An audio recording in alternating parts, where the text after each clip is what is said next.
Hello friends, welcome to M English guide.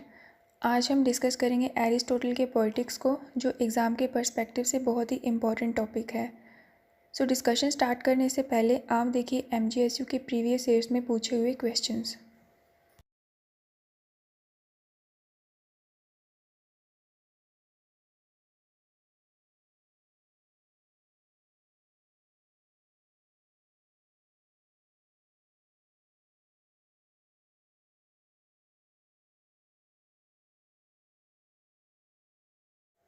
जैसे कि आपने देखा 2011 से इस टॉपिक पर क्वेश्चंस पूछे जाते रहे हैं और इस साल भी पॉसिबिलिटी है पूछे जाने की। इस चैप्टर में दो ही मेन क्वेश्चंस निकलते हैं अगर ऑब्जर्व किया जाए तो। फर्स्ट है concept of poetry and second है कंसेप्ट ऑफ ट्रेजेडी। पूछे यही जाते हैं, बस वे डिफरेंट हो जाता है पूछने का। नोट्स का लिंक आपको डिस्क्रिप्शन बॉक्स में मिल जाएगा। अभी नोट्स डाउनलोड कैसे करने हैं, आप अगर इस लिंक को डेस्कटॉप या लैपटॉप पर एक्सेस करें तो ज़्यादा इजी रहेगा, लेकिन अगर आप मोबाइल में एक्सेस करना चाहते हैं तो फायरफॉक्स या क्रोम यूज़ करना और उस पर डेस्कटॉप साइट रखना, तो इससे काफ़ी आसानी हो जाएगी आपको। इसके बाद पेपर वाले कॉलम में लिटरेरी क्रिटिसिज्म सिलेक्ट करना और फिर सेकंड कॉलम में आपको एरिस्टोटल का नाम शो हो जाएगा। आप चाहें तो पीडीएफ डाउनलोड भी कर सकते हैं या उसी पेज पर मैटर पढ़ भी सकते हैं। एरिस्टोटल की बुक डिस्कस करने से पहले हम डिस्कस करेंगे एरिस्टोटल को। ये ग्रीस के थे। एरिस्टोटल का जन्म हुआ था 384 बीसीई में। BCE means before common era और करंट एरा। एरिस्टोटल वर्ड का मीनिंग है the best purpose.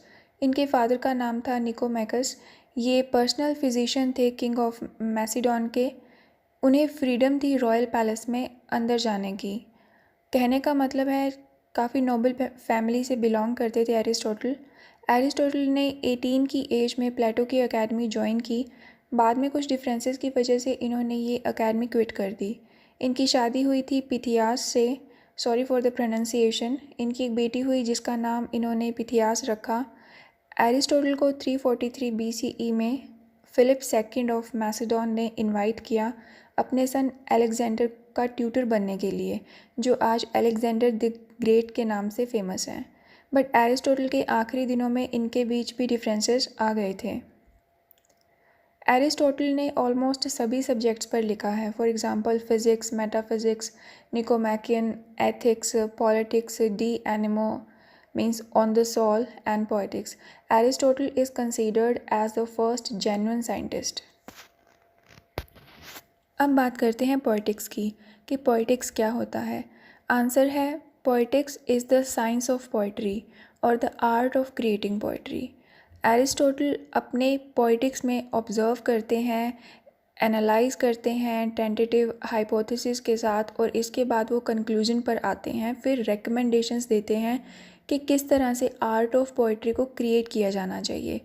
Tentative hypothesis means Aristotle ये मानकर चलते हैं कि एक कंसेप्ट अभी एग्जिस्ट करता है पोइट्री पर, उसे वो ऑब्जर्व एंड एनालाइज करते हैं, फिर कंक्लूड करते हैं, देन बताते हैं the art of creating poetry. Aristotle ने पोइटिक्स लिखा था अराउंड 330 बीसीई में। Aristotle's concept of poetry. Aristotle poetry को मीडियम ऑफ इमिटेशन मानते थे, मतलब रियलिटी में जो है उसकी हूबहू नकल करके उसे पोइट्री में क्रिएट कर देना थ्रू कैरेक्टर, इमोशन और action. According to Aristotle poetry emerge होती है ह्यूमन इंस्टिंक्ट से, तो to imitate things and the instinct for rhythm and harmony. वो मानते हैं कि पोइट एक क्रिएटर है जो लाइफ को पोइट्री के थ्रू रिप्रेजेंट करता है अपने स्किल्स से।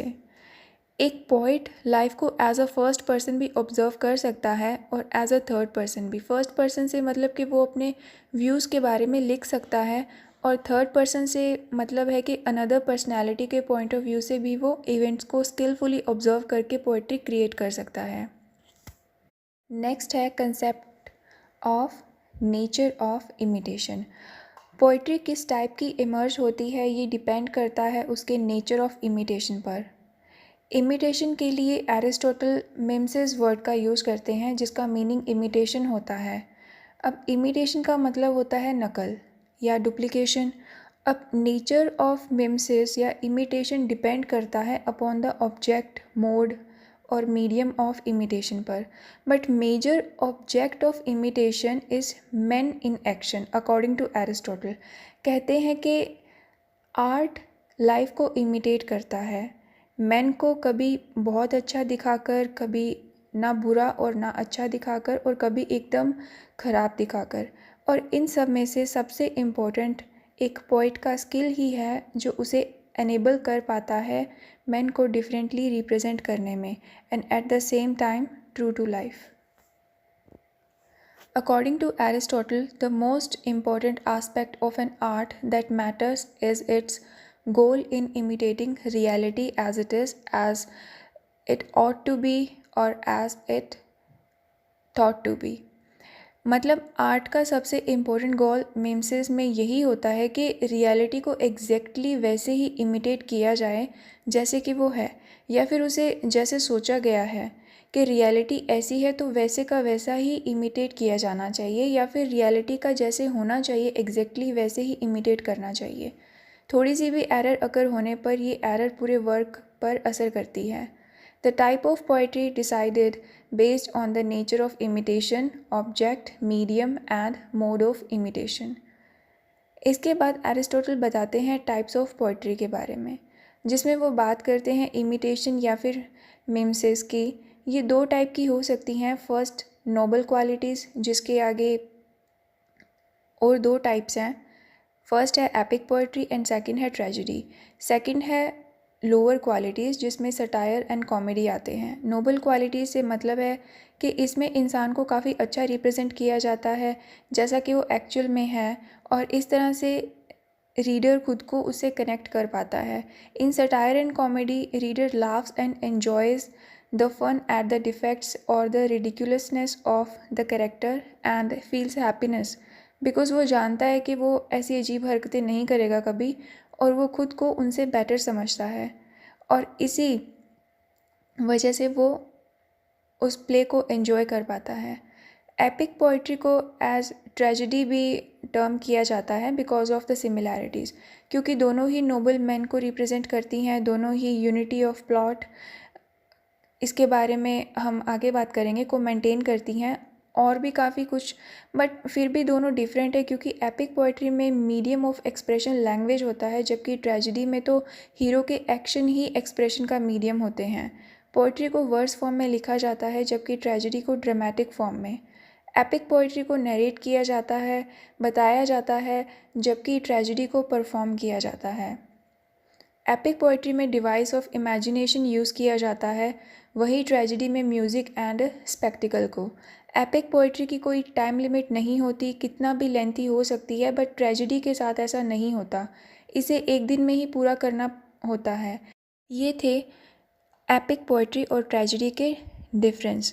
ज़्यादा डीप में नहीं, बस ब्रीफली ही बताया है आपको, ताकि कंसेप्ट समझ में आ जाए बस। जनरली क्रिटिक्स एपिक को सुपीरियर कंसीडर करते हैं ओवर ट्रेजेडी, बट एरिस्टोटल इसके साथ एग्री नहीं करते। वो मानते हैं ऐसा बिल्कुल नहीं है, ट्रेजेडी सुपीरियर आर्ट है एपिक पोइट्री से। इसके रीज़न में वो कहते हैं कि ट्रेजेडी में वो सब कुछ होता है या हो सकता है जो एक एपिक में होता है, बट एपिक में ऐसा नहीं हो सकता। सोच के देखिए, मुझे भी ऐसा ही लगता है अब तो एरिस्टोटल को पढ़ने के बाद। नेक्स्ट है एरिस्टोटल्स कंसेप्ट ऑफ कॉमेडी। इस कंसेप्ट पर कोई रिलायबल डिटेल्स अवेलेबल नहीं है। एरिस्टोटल कहते हैं कि लाइक ट्रेजेडी, कॉमेडी भी मैन के एक्शन की इमिटेशन है, बट लोअर स्टेटस मैन की। ये मैन की अगलीनेस को इमिटेट नहीं करती, बल्कि डिफेक्ट्स एंड वीकनेसेस को इमिटेट करती है। इसे पढ़ने या देखने के बाद पेन नहीं लाफ्टर आता है, और रीडर में ये थॉट आता है कि I am better than him. Now comes the most important N analysis of tragedy. Tragedy का ओरिजिन माना जाता है एंशियंट ग्रीक्स के डिथीरैम्बिक हाइम्स और सॉन्ग्स में, जो गाए जाते थे द गॉड डायोनाइसिस की प्रेज में। ये God of wine and fertility माने जाते हैं। मतलब पहले ट्रेजेडी में सिर्फ म्यूज़िक एंड लिरिक्स होते थे, काइंड ऑफ भजन मंडली टाइप होता था ये सब। बट इसके बाद एंशियंट ग्रीक ट्रेजेडियन एसिकिलस ने सेकंड एक्टर को भी इंट्रोड्यूस किया, along with the narrator in dialogue. और इससे ट्रेजेडी कम्प्लीटली चेंज हो गई, क्योंकि पहले तो एक सिंगर कह सकते हैं, जो इनकी पूरी मंडली होती थी उसमें एक सिंगर होता था और बाकी इंस्ट्रूमेंट प्ले करते थे, और एक जो है वो डिथीरैम्बिंग हाइम्स या सॉन्ग गाते थे। नेक्स्ट, एरिस्टोटल एस्किलस का आइडिया एक्सेप्ट करते हैं, बट विद वन कंसर्न कि उन्होंने एक डिस्टिंक्ट पोइटिक लैंग्वेज डेवलप नहीं करी पोइटिक्स के लिए। Sophocles, another ancient Greek tragedian, is considered by Aristotle as the master of tragic play, क्योंकि सोफोक्लिस ने मेन को बिल्कुल वैसा ही डिपिक्ट किया जैसा कि उसे होना चाहिए। सोफोक्लिस को एरिस्टोटल होमर से कंपेयर करते हैं in his approach to humanity. Sophocles ने थर्ड एक्टर को इंट्रोड्यूस करके ट्रेजेडी को मॉडिफाई किया, एंड इसके बाद धीरे धीरे ट्रेजेडी ड्रामेटिक फॉर्म में डेवलप हुई with many actors into dialogues. According to Aristotle, tragedy is an imitation. ये तो हमने पहले भी देखा कि पोइट्री भी इमिटेशन है, और पोइट्री ही डेवलप होकर ट्रेजेडी बनी है, किसी भी तरीके से बनी हो, बट ट्रेजेडी का पहले जो फॉर्म था वो पोइट्री से मिलता जुलता था। The imitation of an action that is serious and also as having magnitude, complete in itself, in appropriateness and pleasurable language, in a dramatic rather than narrative form, with incidents arousing pity and fear wherewith to accomplish a catharsis of these emotions. Aristotle कहते हैं कि tragedy poetry का सबसे refined version है जो deal करता है higher matter से। आगे एरिस्टोटल ट्रेजेडी के 7 कैरेक्टरिस्टिक्स बताते हैं। फर्स्ट है, इट इज़ मीमटिक, मतलब ये नकल ही तो है रियलिटी की। Second, it is serious. Third, ये है कि ये एक फुल स्टोरी बताती है एक अप्रोप्रिएट लेंथ में। Fourth, it contains rhythm and harmony. Fifth, इसे परफॉर्म किया जाता है रैदर देन सिर्फ बताने के। Sixth, tragedy pity and fear की फीलिंग इमर्ज करती है और इन फीलिंग्स को फिर वो क्लियर करती है कैथारसिस के थ्रू। A successful tragedy is constituted by 6 components and they are plot, जिसको सोल ऑफ ट्रेजेडी कहते हैं। Second, character. Third, thought. Fourth, diction. Fifth, song. And the last one is spectacle. Plot की बात करते हुए एरिस्टोटल बताते हैं कि ये द मोस्ट सिग्निफिकेंट आस्पेक्ट है ट्रेजेडी का। Tragedy without character, music, dance के हो सकती है, but without action it is nothing. बात करें प्लॉट की, तो प्लॉट एक अरेंजमेंट होता है इंसिडेंट्स का। स्टोरी का इम्पैक्ट और पावर तभी बनते हैं जब इंसिडेंट्स को करेक्ट सीक्वेंस में इफ़ेक्टिवली अरेंज किया जाता है, अदरवाइज़ ये कुछ भी नहीं है। अब एक परफेक्ट प्लॉट के स्पेसिफिकेशन में 5 चीज़ों की बात होती है: completeness, magnitude, unity, determinate, structure या फिर डिटरमाइंड स्ट्रक्चर, यूनिवर्सैलिटी। कंप्लीटनेस से मतलब है कि प्लॉट को पूरा होना चाहिए, प्लॉट की बिगनिंग, मिडल और एंड होना चाहिए। बिगनिंग की चेन आगे होने वाले इवेंट्स से इंटरेस्टिंगली कनेक्टेड होनी चाहिए। मिडल में होने वाले इंसिडेंट्स बिगनिंग से और एंड में होने वाले इंसिडेंट्स बिगनिंग से कनेक्टेड होने चाहिए। एंड अपने पहले के दोनों पार्ट्स से पूरी तरह जुड़ा होना ज़रूरी है, और इन तीनों का अप्रोप्रिएट तरीके से सीक्वेंस में होना ही कंप्लीटनेस को प्रेजेंट करता है। नेक्स्ट है मैग्नीट्यूड। प्लॉट का मैग्नीट्यूड रेफर करता है इसकी लेंथ को। प्ले की लेंथ इतनी ही हो जितनी कि व्यूअर्स अपने मेमोरी में ईजिली ग्रैस्प कर पाएँ। ज़्यादा लेंथी प्लॉट प्ले को कॉम्प्लेक्स बना देता है और बोर भी, बट प्लॉट इतना शॉर्ट भी नहीं होना चाहिए कि व्यूअर्स कुछ एक्सपीरियंस ही ना कर पाएँ। सो एरिस्टोटल यहाँ बैलेंस की बात कर रहे हैं कि बैलेंस होना चाहिए प्लॉट की लेंथ में। नेक्स्ट बात करते हैं यूनिटी की। Means unity in the action. Means एक प्ले में भले जितने भी एक्शन हों, लेकिन वो एक सेंट्रल एक्शन से यूनाइट होने चाहिए। नेक्स्ट है well determined structure. Various events and incidents remarkably coherence में होने चाहिए। ऐसा नहीं होना चाहिए कि एक इवेंट काफ़ी लेंथी कर दिया जिसकी सिग्निफिकेंस प्ले में काफ़ी कम है और जो इम्पोर्टेंट है उसकी डिटेल्स तक ठीक से ना मेंशन हो। एक सोचा समझा स्ट्रक्चर होना चाहिए किसी भी प्लॉट का। लास्ट है यूनिवर्सैलिटी। जो भी इमिटेट किया गया है या फिर शो किया गया है उसे रियलिटी से जुड़ा होना चाहिए। अगर रियलिटी प्रेजेंट करेंगे तभी व्यूअर्स खुद को उससे कनेक्ट कर पाएंगे। आगे है second most important component of tragedy which is character. जैसा कि हमने स्टार्टिंग में डिस्कस किया था कि tragedy is a imitation of action और थॉट और emotions and these aspects belong to the man. जो ऑब्जेक्ट है इमिटेशन का मीन्स ट्रेजिक हीरो जिसके साथ ट्रेजेडी होती है। एक ट्रेजिक हीरो के action, reversal, recognition and catharsis create होने चाहिए। एरिस्टोटल फोर क्वालिटीज़ बताते हैं ट्रेजिक हीरो की।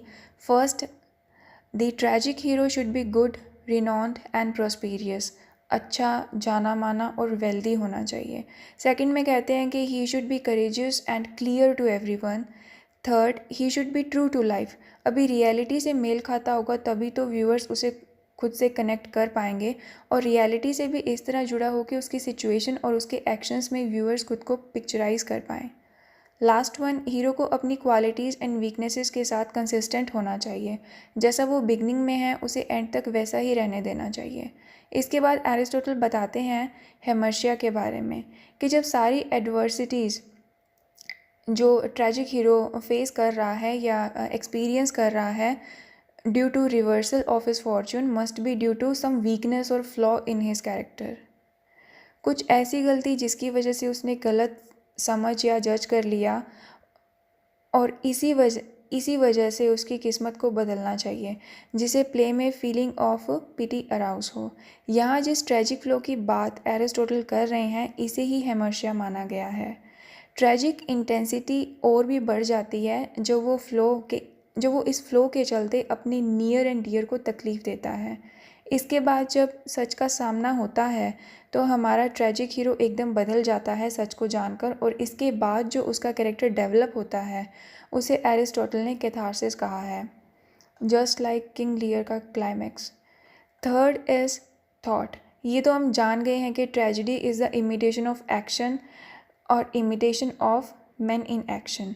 अब इन सब से राइटर क्या बताना चाहता है व्यूअर्स या रीडर्स को, उस आइडिया को थॉट के अंडर इंक्लूड किया गया है। अभी हम कैथार्टिक इफ़ेक्ट की बात कर रहे थे तो ये इफ़ेक्ट भी तो थॉट का ही प्रोडक्ट हुआ क्योंकि जब हीरो एकदम सामने आ जाता है, जो रिकग्नाइज हो जाता है ट्रुथ, उसके बाद जो फीलिंग्स अराउज होती हैं उसे ही कैथारसिस कहा गया है। Just think about it. Fourth is diction. It includes the verbal expression of the content or the subject matter of the tragic play. Nature, type, quality and aptness. Vocabulary की एकदम proper और appropriate होनी चाहिए। Short में बोलूँ तो यहाँ script की ही बात हो रही है। एक तरह से जो कंटेंट रहता है ट्रेजिडी का वो उसके फ्लो को मैच करना चाहिए। हर एक्सप्रेशन के लिए एप्ट वर्ड्स, बिल्कुल सटीक वर्ड्स यूज़ होने चाहिए। नेक्स्ट है सॉन्ग। एरिस्टोटल सॉन्ग को इंटीग्रल पार्ट मानते हैं ट्रेजिडी का। एक तरह से ये ठीक ही है क्योंकि सॉन्ग्स के थ्रू व्यूअर्स को ये फील करवाया जा सकता है कि हीरो क्या फील कर रहा है और इससे प्ले के फ्लो पर भी कोई फ़र्क नहीं पड़ता एंड इंटेंसिटी प्ले की और ज़्यादा बढ़ती है। Last is spectacled. इसका मीनिंग होता है अ विजुअली स्ट्राइकिंग परफॉर्मेंस और डिस्प्ले। एरिस्टोटल इस कंपोनेंट को ज़्यादा इम्पोर्टेंस नहीं देते क्योंकि उनका मानना है कि अगर बाकी के 5 कंपोनेंट्स पर फोकस किया जाए तो स्पेक्टिकल अपने आप क्रिएट हो जाता है, लेकिन अगर राइटर स्पेक्टिकल पर फोकस करता है तो वो कुछ भी इफ़ेक्टिव क्रिएट नहीं कर पाता। Aesthetic pleasure of tragedy. Aesthetic means beauty और एप्रिसिएशन ऑफ ब्यूटी। इसमें एरिस्टोटल बताते हैं कि reversal of the fortune due to hamartia means tragic flaw in the character of the hero, recognition of the hidden truth and catharsis means hamartia और truth के recognition से जो feeling of pity का emergence होता है। ये 3 ही integral part हैं एक सक्सेसफुल ट्रेजिडी के। First is reversal of the fortune, then recognition of the hidden truth and then catharsis. Last में कंक्लूड करते हुए एरिस्टोटल कहते हैं कि tragedy is the most refined version of poetry. Art की ट्रू वैल्यू उसकी power है जिसे वो एस्थेटिक प्लेजर प्रोवाइड करवाता है, और ट्रेजेडी तो इसमें टॉप पर है because of its cathartic effect. A successful tragedy enables human beings to be better persons. Means tragedy के थ्रू बुरे काम का बुरा नतीजा देखकर व्यूअर्स भी एनकरेज होते हैं अपने उन फ्लॉज को पैच करने के लिए। सो ये था एरिस्टोटल का on the art of poetry और पोइटिक्स। काफ़ी लेंथी था बट मैंने ट्राई किया कि मेन टॉपिक्स नहीं छूटें और ब्रीफली सब हो जाए कवर। सो आई होप आपको समझ आ गया होगा आज का हमारा topic. Thank you very much for your time.